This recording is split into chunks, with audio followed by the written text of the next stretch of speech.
Roger Stone had a guest, a guy from Epoch Times named Trevor Loudon. And Trevor Loudon made this comment on his podcast. And I will just play you what he said, because I heard about this and I couldn't even believe what he said. But this was, just to remind you, in case you didn't see it, this is what Trevor Loudon said on Roger Stone's podcast. There to promote Russian and North Korean foreign policies. She may not understand that, but she's being used by people like Dennis Kucinich and others to do that. She also has some connections to the Center for Political Innovation, which is a very pro-Russian outfit run by a man called Caleb Maupin, who used to be in the Workers' World Party. She's on the... Now, this is what he said. He's talking about Congresswoman Tulsi Gabbard. Just in case. She also has some connections to the Center for Political Innovation, which is a very pro-Russian outfit run by a man called Caleb Maupin, who used to be in the Workers' World Party. She's on the... Now, that's at the time we heard this, we thought this was kind of silly. I mean, I've met Tulsi Gabbard once in my life. I've met her. But that's how it works. If you meet somebody, you are therefore controlled by them. I mean, I met Dugan once, and so the internet has labeled me as a Duganist, and all of that. But this happened once, this happened once. And so whatever. I mean, I saw that and I thought, it's possible. I mean, I admire Tulsi Gabbard. I've tweeted in support of her, and there's some journalists and YouTube people, and there's people I know who consider Tulsi Gabbard to be their friends and have met with her and had meetings and stuff. So, it's possible. Maybe she's read my work or something like that. And I just kind of thought, hey, I shouldn't completely laugh it off and dismiss it. Maybe I've only met her once in my life, but maybe she watches the YouTube channel. Maybe she sees me on RT. Who knows, right? Who knows, right? And I just kind of laughed it off. But then something happened. This week, a video dropped on Tulsi Gabbard's channel where she was talking with Jordan Peterson. And I watched this video. And this video made me go, So this is the video that Tulsi Gabbard dropped this week on her channel. She's talking with Jordan Peterson. And this is what she says. Two questions on the Hillary front. I mean, one of the reasons she terrified me, I suppose, is that it was pretty damn obvious that she's been aiming at the presidency for 50 years. Sure. And that's a long time. And you got to ask yourself, what is driving someone who's that committed to that goal? And the goal is clearly the presidency. It's not what could be done with the presidency. And it's not like she was dragged in kicking and screaming by people who were overwhelmingly impressed by her prowess and who, enjoined upon her for moral reasons to consider a career in government. It's like, no. She's been laser focused on being the first female president of the United States for God only knows how long. And so that's concerning to me. But then that doesn't answer address the next mystery, which is, given that she's a Democrat and given that the Democrats should in principle be somewhat skeptical, let's say, of fascist collusion between corporation and government, and a little bit skeptical on the military industrial Starts out with them talking about Hillary Clinton, but it takes an interesting turn. Side. Why do you think that her record indicates that she's such a hawk on the military front? Is that a compensation? Is she attempting this is a cheap, psychological interpretation. Could easily be wrong. Is she trying to look tough on the foreign policy front to mitigate against any criticism of the fact that she might not be capable of that? Or what's going on? Why is she doing that? I don't think that's such a cheap analysis or assumption to make, because that is a reality, and that is one of my fears, not only about her, but also about some others who have been in those types of position. Like who? Like who, Tulsi? You look at someone like Kamala Harris, for example. She's a breath away from the presidency, and I have lost track of how many conversations. Yes, a feeble breath, unfortunately. Yes. Interesting. Let's see where this goes. Exactly, which is incredibly concerning. I have lost track of how many American service members I have spoken with who are absolutely terrified about the prospect of a President Harris. For that reason, she's You mean proven- facing off against someone like Vladimir Putin, for example? Wouldn't that be lovely? Kamala Harris versus Vladimir Putin. Oh, yeah. Or anyone, but somebody like her who is weak, who lacks understanding in foreign policy, who feels the need to prove herself, to prove her strength, to stand up with the big boys and look tough and somehow. Interesting. Kamala Harris has a need to prove herself and look tough and stand up with the big boys. I think I've heard this somewhere before. Believe that, well, hey, the best way to do that is to go drop some bombs somewhere and start a war. And that she might have some trauma in her past, and she might have a pattern of disregarding other people's needs and a desire to carry out vengeance, and that she seems to kind of talk about her own trauma a lot, and that motivates her to be more hawkish and militaristic. I've heard this somewhere. This is a terrifying prospect for someone, and you see this, yes, with some women who feel like they have to go and look tough, but that only happens if they're not actually strong, internally strong. That she's weak internally, and that she sees herself as a victim. I've heard this somewhere before. Individuals themselves, but we also see this with some of the male leaders in this country. We saw how how people react, again, like in the media and in media, how the media and politics, how they react when we go to war. We saw how Nancy Pelosi and Brian Williams and others declared Donald Trump. This is the first time he seems presidential, when he decided to go and launch some rockets and missiles against Syria. People who hated him, people who could not stand him and were obsessed with trying to destroy President Trump, all of a sudden he goes and launches some bombs, and they're all over the television saying, well, finally, he's acting like a president.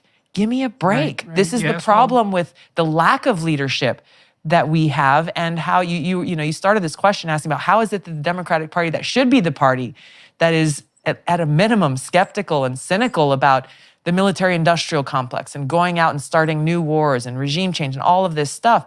Well, they have become party to it, part and parcel of it, and have become that machine that benefits from all of this. And so they can't. It would be self-defeating. Yeah. Wow, folks. Wow. Now, if you're a regular from this audience, you know what that was. You know what we just saw there. But if you're not a regular, if you're not as familiar with what we do here, I will just let you know what we just found out, right? I think this is smoking gun confirmation that Tulsi Gabbard read this book. This is the book that I put out in September of 2020. Kamala Harris and the Future of America. I wrote this book. It was the second book that the Center for Political Innovation published, maybe the third. It was one of our earliest books. I think it was the second book we published. We published the Green Book, and then I published this book.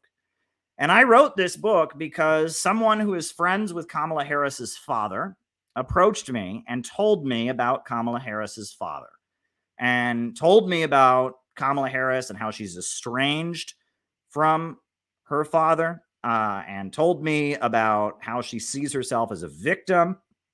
And I was presented with information about that. Plus, I was presented with information about how Joe Biden's staff didn't want to pick her as the running mate. And so I did a lot of research, and I mean, it was pandemic time. I was in lockdown. I couldn't go any place or really do much. So I just spent, and I wrote a very short book. This is like 120 pages long, Kamala Harris and the Future of America. It is a psychoanalysis of Kamala Harris, and it is an explanation of the divisions within the deep state that led to her becoming the nominee as a last minute decision. You remember how, there's so many details I could go over, but I think what we just saw in that video shows that Tulsi Gabbard has read this book. I think there's no way that Tulsi Gabbard has not read this book. And you know what? Honestly, I think I'll just be real with you all. I don't want Tulsi Gabbard to come out and wave my book around. And I don't want Tulsi Gabbard to come out and be like, I like Caleb, because that wouldn't help Tulsi Gabbard. I personally would like it if Tulsi Gabbard became the next president of the United States. And the last thing she needs to do, if she wants to become president of the United States, is to say, yes, I get all my ideas from this red-haired guy in Brooklyn who works for RT and once met with Alexander Dugin and blah, blah, blah, and the whole cancel culture thing against me. Tulsi, if you're watching this, don't embrace me, right? Do not give me credit. I do not want credit. I don't. It'll hurt you more than help you to give credit. But I think my audience here, our community, knows that you are reading our stuff. It is undisputed. It is undisputed at this point that you're reading our stuff. Good for you. And the fact that the Center for Political Innovation, the fact that this has been picked up on already, that, this guy who writes for Epoch Times is already baiting her over our relationship. I mean, I've met you once in your life. I was a reporter at an event where you spoke, but now we know you're reading my stuff. And now we also know that your enemies are out there accusing you of working with Caleb Maupin of the Center for Political Innovation and the Workers' World Party. I haven't been with them since 2015, but whatever. You know what I mean? The fact that her enemies are already baiting her over some association with me, and the fact that she's now using talking points from my book and my research into Kamala Harris's past, it's a fact. Tulsi Gabbard is paying attention to what we do. Tulsi Gabbard is reading my stuff. This is a fact. I mean, there's no escaping this. I mean, sure, there's this chance that this is all just a big coincidence, right? I mean, never say never. This could all just be a good big coincidence, or maybe somebody in her staff read the book, didn't tell her about the book, but just told her about Kamala Harris. I don't know. I don't know. Okay, but this is a really good sign, and this shows that the work that we are doing is having an impact.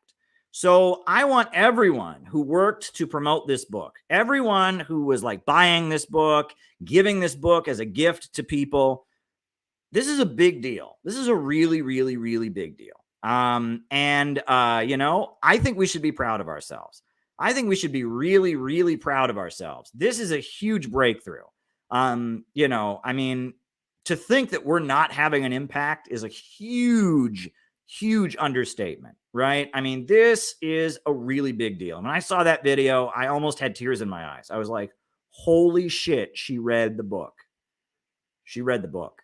And I was just like, this is huge. This is huge. This is huge. This is huge. I was watching this. I was just like, holy shit, it's huge. Do not underestimate the work that we do. The whole world watches these streams. There's about 200 of us watching right now. But after every stream I do, there's at least 2,000 people who watch this. There's all kinds of people who watch these streams and don't leave comments, don't say anything. There's a lot of lurkers, and we have an impact with the work that we do. We have an impact with the work that we do. Do not doubt it. Holy shit. Holy shit. Holy shit. You know what I mean? Do not doubt that the work that we do is really, really, really important. But there's also a bad side to this. All right. There's also a bad side to this. And I'll be honest with you about this too. Right. And I just, I've said this before. I also know for a fact that there's somebody else who knows about this book, and her face is on the screen right now. Maybe she personally doesn't know about it. She's the vice president, but her staff knows about it. And I know that because there's somebody who I know who has a relative who used to work in her office. And I know through the grapevine that there is a copy of this book somewhere in the offices of Kamala Harris's staff. They know this book exists, and that's not good. And I'm sure they don't like it. I'm sure they're not thrilled about the book, and they know about this book. I've done extensive interviews about this book on Sputnik Radio and on international television, and the deep state also knows about this book, right? If that, and I know that too, and that's not good. And honestly, for all I know, some of the attacks that have been leveled against me in the last year may have something to do with this book. They might. I mean, we don't know for a fact, but some of the attacks leveled against me have been deeply psychological. Did you notice that? they seem to, just like in my book, I got into Kamala Harris's psyche. I got into why she's motivated, the trauma that she has, the rage she has. And I got into that and what motivates her and her history and all of that. And I think that's completely fair game. At the time I was writing the book, I actually said to a few people I know, I said, should I do this? Should I do this? And they said to me, Caleb, she's running for president. She could have her finger on a nuclear button. So she's fair game. And that's true. When someone's running for president, they're fair game.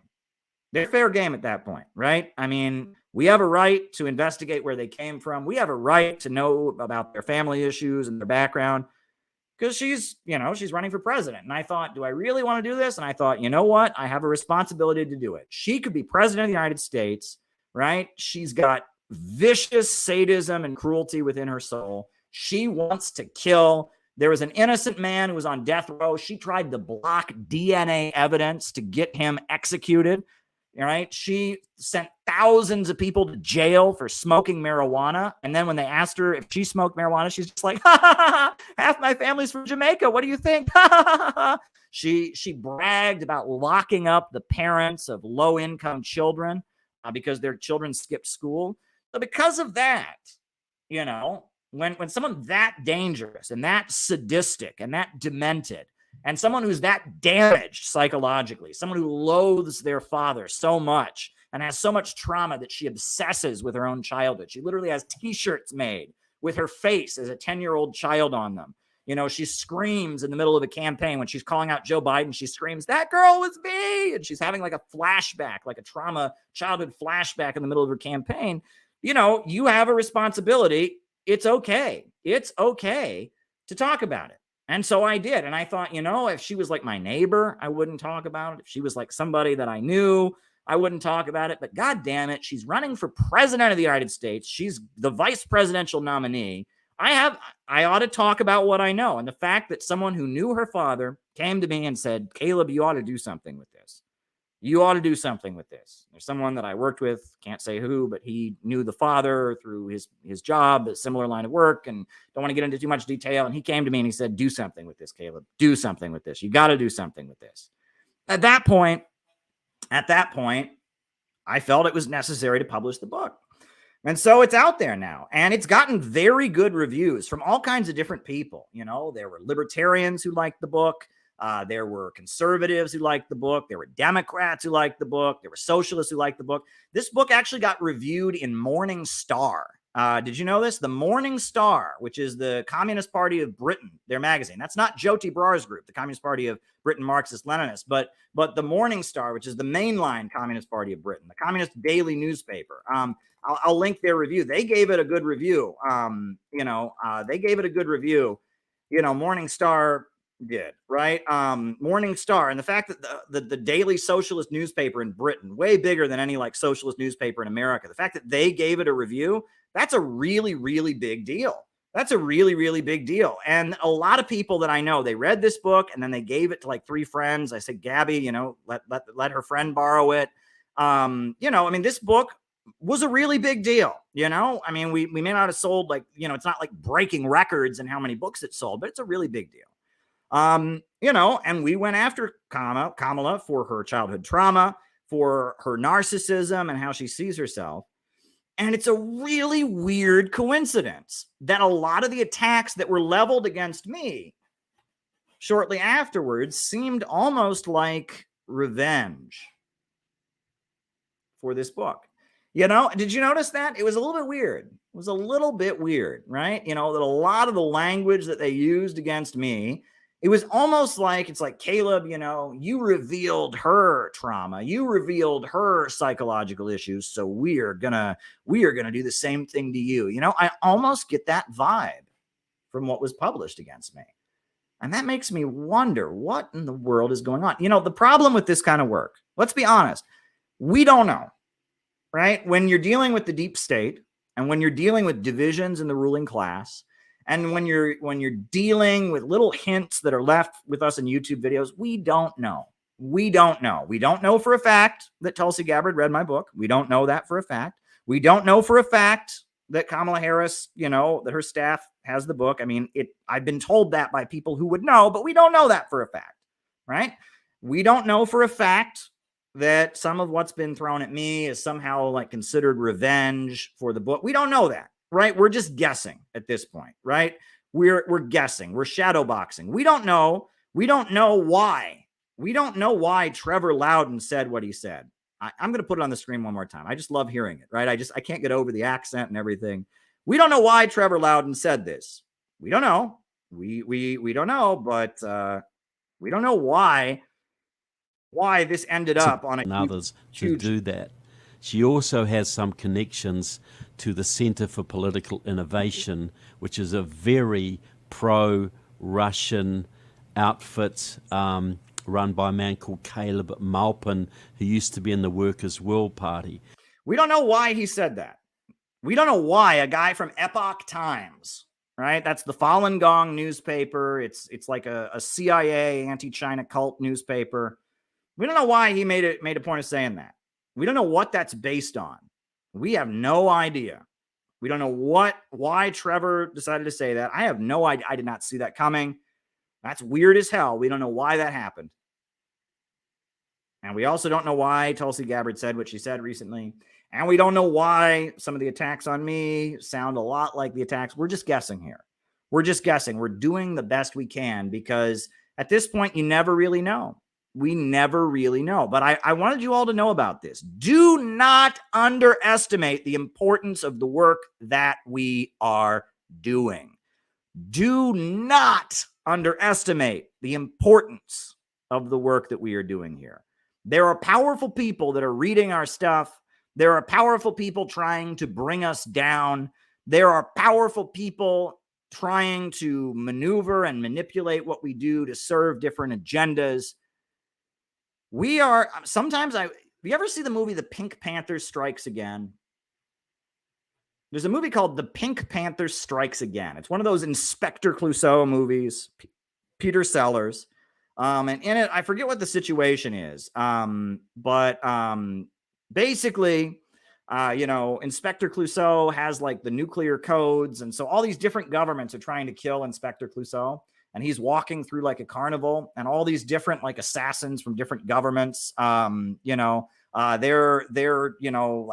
shooting at him and they're like shooting each other. Sometimes I feel like that's what we're doing here at the Center for Political Innovation, right? We got Tulsi Gabbard's people, they are paying attention to us. We got Kamala Harris's people. They want to bring us down. We got Steve Hassan and the bread tube crowd. They want to bring us down. We got the FBI and the CIA, but then there's also divisions in the ruling class.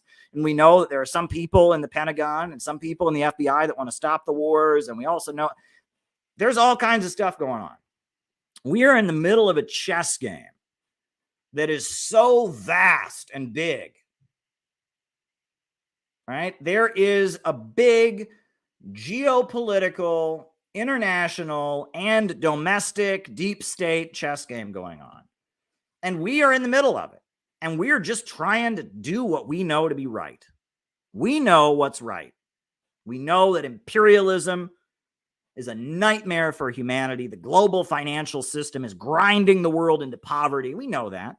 We know that capitalism, the system where profits come before people, is doomed. We know that the answer is not degrowth. The answer is unleashing human creativity with a government of action where the banks and the factories and the major centers of economic power are organized to serve public good. We know that Russia and China have broken out of that system and are building their people up and eradicating poverty and moving ahead with fusion energy research. We know that.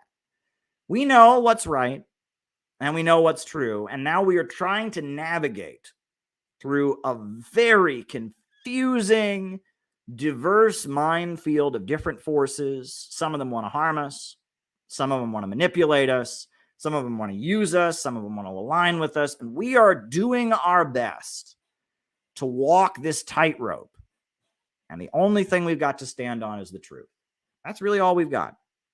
When we know something is true, someone once told me, Caleb, don't ever say anything that you don't know to be true. But if you know something's true, scream it from the heavens. That's all we can do. If we don't know something's true, if we're not sure about something, there's no need to do anything about it. But when we know something is true, when we